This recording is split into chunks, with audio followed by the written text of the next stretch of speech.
And now let's head up to arguably the best part, the rooftop deck.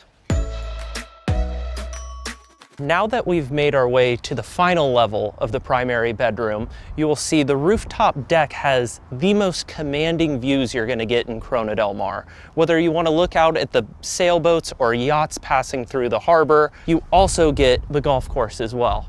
Now let's head downstairs to the gym and spa area. Architecturally amazing. The way it's laid out, very unique, like nothing I've ever seen. An outdoor sauna, which is very cool. I've seen very few outdoor saunas. Jacuzzi, sitting area. I mean, this is truly the ultimate entertaining property. I've got a great barbecue area here.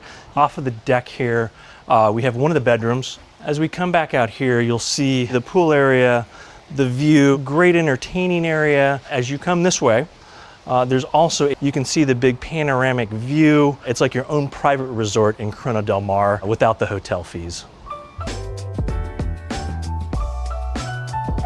We hope you enjoyed the tour. Architecturally, one of the most unique properties along the coast. With your own private lot, over an acre in Corona del Mar, the high-end square feet, you sure have a ton of room for it. And it could all be yours for $32,995,000.